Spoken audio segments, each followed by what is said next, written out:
All right. Well, welcome everyone to the February Series Happy Hour. And today I wanted to talk about the tax benefits of real estate syndications. Before I jump in, I just wanted to just spend a couple of minutes, as I do in the beginning of every month, just to talk a little bit about Cereus Real Estate, any big updates, as well as sort of who I am. So I'm Dr. Daniel Shin. I'm a urologist and real estate investor, founder of Cereus Real Estate. And really, the hope and goal for Serious Real Estate for me is to provide a pathway for physicians and high income professionals to get closer to financial freedom through great real estate investment opportunities. And I see a bright future ahead for Serious Real Estate through the collective power of investment. Um, so that is Serious Real Estate. There will be some upcoming announcements about sort of how we're changing the sort of structure of Serious Real Estate to better benefit all you guys. But that'll be forthcoming when it actually happens. So let me just spend a few minutes going over my story here. And here we go. So this is me. As I said, I'm a surgeon, I'm a urologist, real estate investor, and on social media, you might have seen me as a Darwinian doctor. So I'm a private owner of real estate, and also have real estate under management as well through Cereus Real Estate. Okay. So about 30 units, I'm trying to pare that down and transition more to larger multifamily. But through the investments of people just like you last year, Cereus Real Estate as a whole has about 360 units under management now. I was born in New York City, first generation to Korean immigrants, no personal finance education in my family. And unfortunately, my childhood was marked by significant financial scarcity. Over the course of a weekend in middle school, moving trucks showed up, our house got repossessed. There's a lot of uncertainty, stress, and actually marital strife. And I associated and understood that a lot of this was because of money problems. So that left a mark. And my solution in sort of the early part of my education was academic excellence. So just like a lot of immigrant families, it was impressed upon me that a way out from this was to excel academically. So that's what I did. I was valedictorian, went to Yale, and then decided to go to medical school. And I got on that familiar conveyor belt that so many of us are on. So you go to medical school, you go to residency, and then you get a job. So that's what I did. I ended up in Southern California at Kaiser. And then it seemed like I was doing everything right and I had won. I had that big paycheck. I was married with kids. I had the big doctor house, a doctor car. I was in a beach club. My kids were in private school. But there were cracks in the foundation. And what did I mean by that? I had this horrendous commute. I had exhausting overnight call. And I had this endless pressure put on me by the administration to see more and more patients, that never-ending goal for more productivity. I really didn't see my kids, honestly. I was up and gone before they woke up. When I came back home, they were already in bed. So I would just see them on weekends if I was lucky enough not to be on call. I was also $300,000 in debt. And also, when you figure out all the federal state income taxes, I was paying, by many regards, 50% in taxes, especially my highest marginal rate there. On average, it was about 35%. So about a third of the year working straight for the government. So uh, the final crack in the foundation was, even back then, this was almost a decade ago, you were starting to see cracks in that future of U.S. healthcare, Medicare and Medicaid compensation, and a lot of worrisome signs. So the solution that I came to quite quickly was that I was going to start aiming towards financial freedom. Because to have true autonomy over your job and your life, that's really only possible through financial freedom. So I turned after a ton of research eventually to real estate. Why? Because it's a really common vehicle for people to reach millionaire status. It has tax advantaged growth, which was really important. And it's a dependable source of cash flow. And really, for you as a physician or professional to really scale back in your day to day, you need that cash flow because you have bills, you have expenses, you need a source of cash flow to be able to pull back if you desire from your day to day. So that's why I turned to real estate. And, your story, it's probably very similar to my own. If you're watching this, if you're on the call, you want financial security. You want passive income that is going to lead to time freedom, that very valuable freedom over your time, that autonomy to take back your time from your day to day. And you want to be able to leave a legacy for your kids. So, let me just go ahead and mute this. Um, So it's only with that time freedom that you have time to pursue your own interests and passions also. Do you remember interests and passions? It's those things that made you a very interesting person before you got on this conveyor belt of the professional career. For many physicians I know, I talk to them and they say all of those very interesting hobbies and things that made them unique enough to get into college and medical school, it just got burned away during residency training. And it's only if you can regain some of this freedom over your time that you can regain that ability to indulge those passions and interests and hobbies again. So let's break it down really, transparently. So this is a slide from a blog post I wrote on the Dorinian Doctor blog, pretty early into my writing. And this was my spending in Southern California. And, you can see that the doctor house is represented here in the lower right. Mortgage and tax on my home specifically was about, 28%, almost 30% of my spending. And, all these other things, student loans took up a huge chunk. I was saving some despite everything that was going on, but I was supporting my parents, to the tune of thousands a month. My kids were in, at the time, daycare, but I just labeled it private school. And you had all of these other things. But what I didn't list here was something very, very important. And that is your actual biggest expense. What do you think that is? Time delay. You got taxes, okay? So your taxes are your actual biggest expense. You don't believe me? Let's look at my tax return from that same year that I made that slide. So this was 2018. Uh, I didn't make this much on my own, but my wife and I both pulled in a really good income that year together. But you can see down here outlined in red, our actual tax payment was almost $150,000, right? Just over 140K. So there it is. My federal taxes in 2018, my wife and I, we paid $141,000 of taxes. California, out of that, about 60,000 was California state taxes. On top of that, actually, so total, we paid over $200,000 of taxes. So our combined tax rate in 2018 was 28%. That's actually pretty good. When I saw that, when I calculated and saw 28%, I was actually thinking, that's not bad for an average tax rate. That's really not too bad. But it was still our biggest expense by far. We spent more money on taxes than anything else in that year, despite all of those big expenses, right? So your biggest expenses are also probably taxes. It's not your mortgage, not your car, not your grocery bill. Taxes. So here's the strategy. You want to be able to figure out, legally, of course, how to pay less in taxes now or later to grow wealth faster. Because the more money that you can instead put towards your wealth building, the faster your wealth is going to grow. And if you could delay those taxes until later, or you can just delete taxes legally, of course, all the better. So here are the common strategies to do that. Tax advantaged accounts like a 401k, IRA, HSA, that's a no-brainer. Everyone does that. It's a great idea. I'm a proponent. So also people do active real estate.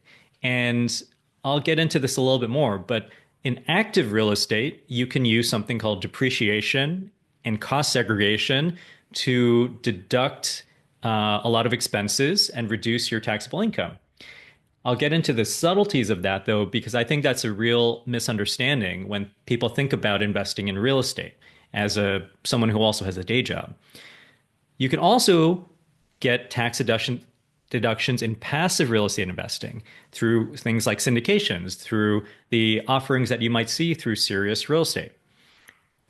And also, there are business deductions. So if you have a business, you can incorporate as an S corp, and you can get deductions through that. You can just any regular business that you have out there, you can actually deduct a lot of things that you can't do as a W-2. So things like your home office, things like your business travel, these can be deducted if you have a business. And also, you can do things like invest for the long term. So, a lot of long-term investments allow you to defer the gains. So you don't, even though your investment is getting bigger and bigger and it's growing in value, you don't get taxed on that until you actually sell it. All right. So you're deferring the gains and deferring the taxes until the future. And finally, charitable giving. I just wanted to put that in there because it is a very powerful way of reducing your taxable income. You're supporting a good cause and you're also deducting that against your income. So you're reducing your taxes. So it's a double win. So certainly something to think about. So let's talk specifically about the passive real estate tax benefits because, you know, this is what we're looking at with something like investing into a syndication.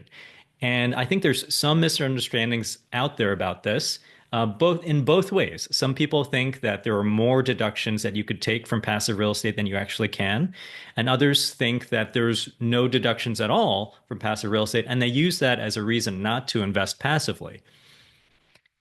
But here's the thing. So it centers around this concept called depreciation, which I'm going to explain.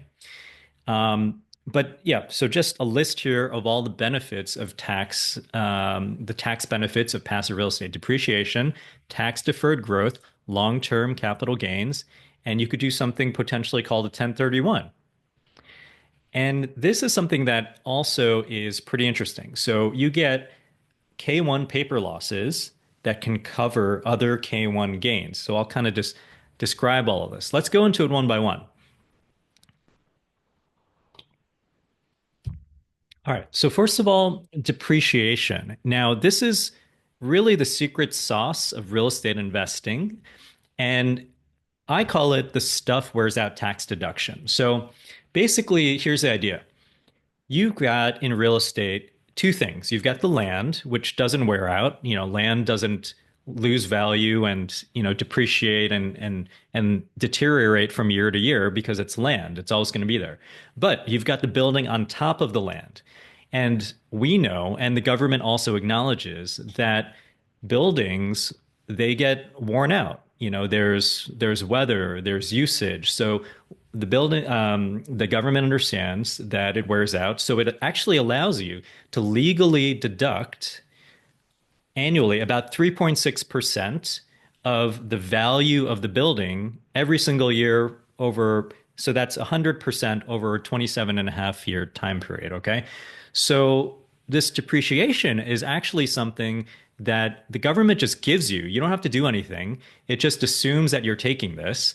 And this is one of the secret sauce ways that real estate causes a lot of tax deductions because there are ways to take all of that great depreciation and accelerate part of it into the beginning of your ownership of that asset. To do that, you have to use things like cost segregations and things like accelerated or bonus depreciation. So we don't have to get into the exact terminology and everything, but basically what's happening is that you're doing specialized studies to study everything in the building and putting all of the countertops and the electrical wiring and the carpeting and the paint and everything on different depreciation schedules. And you can legally push a lot of those depreciation schedules into the first year of ownership. Okay. So here's an example. Here's a picture on the right of the Hampton Meadows that many of you invested in last year. So say you put in a $50,000 investment into Hampton Meadows. So what ended up happening really in actuality is that you became almost like a shareholder in this business, which is the apartment complex of Hampton Meadows. And After using those specialized tax strategies, the cost segregation and bonus depreciation, you're actually walking away in the very first year, $15,000 of passive losses. So, what does that mean exactly? So, um, basically, and I think I'll put it all together at the end, but you can shield income. For example, say you have a gain, a similar type of gain in another part of your portfolio. Say you walk away with a $15,000 K1 gain from another investment.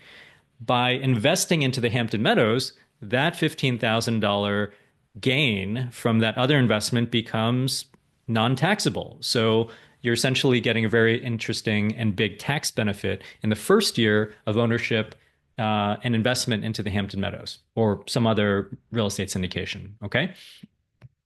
So tax deferred growth. So let's tackle how passive investments into real estate can offer tax deferred growth. So, real estate increases in value in a number of ways. It appreciates. It's kind of like the way that things inflate in value over time. That's appreciation. That's a form of appreciation. You can get increased revenue. I mean, this is one of the biggest ways that you increase the value of a building. You increase the revenue by fixing it up. You make it more tax efficient from a property tax perspective. You increase the rents because you've invested in the facilities, and that increases the revenue or the amount of money that the business is pulling in every year. That increases the value of the property. And as I mentioned, inflation, can increase the value as well. So in a real estate syndication, you are only taxed on the money you receive, maybe in your quarterly distributions, and I'll go into that, and then the profit sharing upon a sale. So just like if you buy a stock and it grows in value, you don't really get taxed on that stock until you actually sell it and realize that gain. It's sort of the same thing for real estate. The difference with real estate is that some of the money might be coming to you earlier as distributions. It's kind of like a dividend, right? Passive real estate investment into syndications is a little special where quarterly distributions might not even be taxable. And I think I have a slide on that, but if not, I'll pick it up in the Q&A later or someone remind me, okay? So basically, you're deferring a ton of taxes by investing in real estate because, as I said in the previous slide, it is increasing in value by all of these things, but you're really not getting hit with that tax bill until you sell. Okay, so you're deferring the taxes until the very end. This allows for better tax planning because you know when this is going to happen, and then you can plan for that and shield that gain with other paper losses. And what is a paper loss? It is a legal loss on your taxes that you can claim that can negate gains. All right. So this is how um, really tax savvy people position things efficiently so that they pay less in taxes. Okay.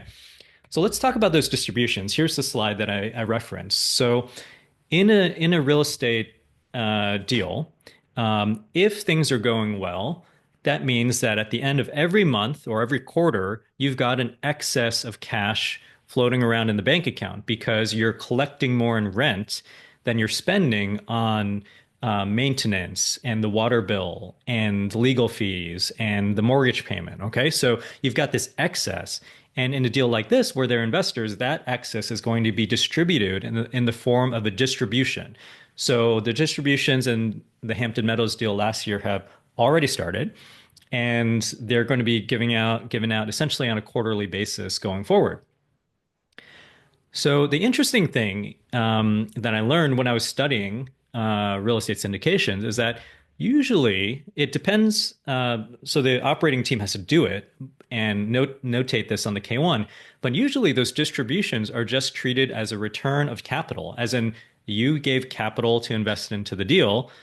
The operating team is just giving that capital back to you. So it's not a taxable event in many cases, but it does differ from case to case. So interestingly, the distributions might not even be taxable. So long-term capital gains. This is another way that investing into a real estate syndication is tax efficient.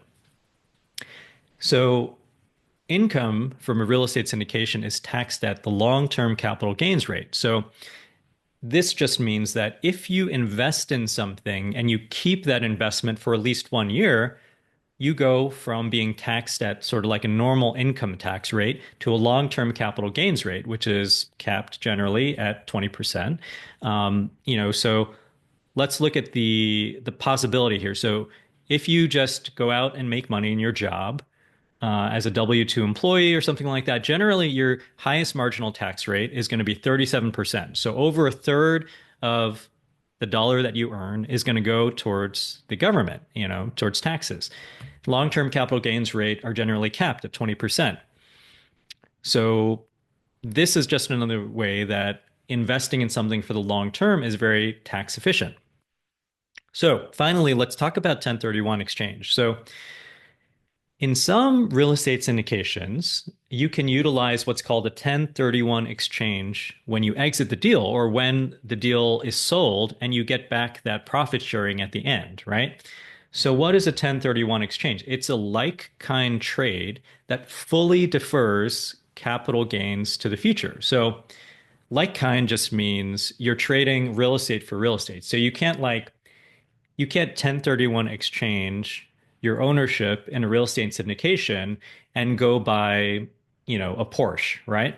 A Porsche. You have to buy real estate. So, it could be something like a warehouse. It doesn't have to be an apartment complex, but it has to be real estate. Okay.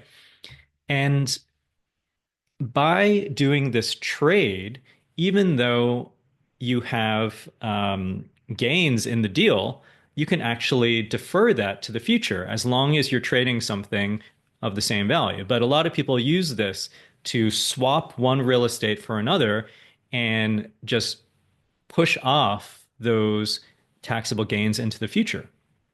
It's a really powerful option. However, the general partners, they have to be able to structure the deal to allow for something called a TIC, a tenant in common exit option.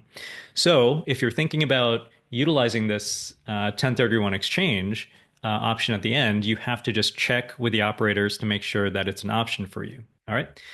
And this generally does cost some money to do. You have to pay a third party to sort of hold the property as it's transiting from one deal to the other, and they charge you money for that. It's usually not a ton, but you have to consider that to see if it's worth it. Okay. So finally, let's talk about this. K1 losses can cover K1 gains. So what is a K1? So it's essentially a tax form from a syndication investment. And it doesn't necessarily always have to be a syndication. You get a K1. I used to get a K1 when I was an employed physician in Kaiser. I was technically a partner in the organization in the medical group. And when I got my tax form at the end of the year, it was on what's called a K1. And it shows what percentage of my income was from, my work, if there are any things part of my income that should not be taxed. It spells it all out, right? But interestingly, passive losses from a K1 can cover gains from another passive K1 income source. So, where might you get a K1 from? You might get a K1 from your private practice, surgery center, private equity deal. They might also give you a K1. And you have to double check. So I would double check with your CPA, but it is possible to shield K1 income from something like your surgery center income with the K1 paper losses that you can get from something like investing into a real estate syndication. So it's another powerful option that you can have. Okay. So let's bring it all together.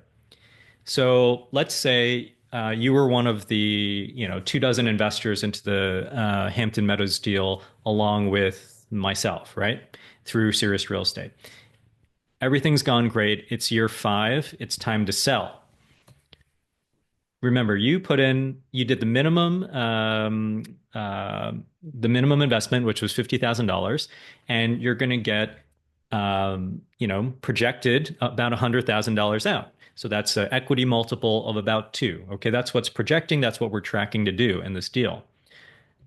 So just to remind you, that's a pretty damn good return. Over 5 years, doubling your money, about a 20% annual return, pretty darn good, right? So, are you going to be looking at $50,000 of capital gains?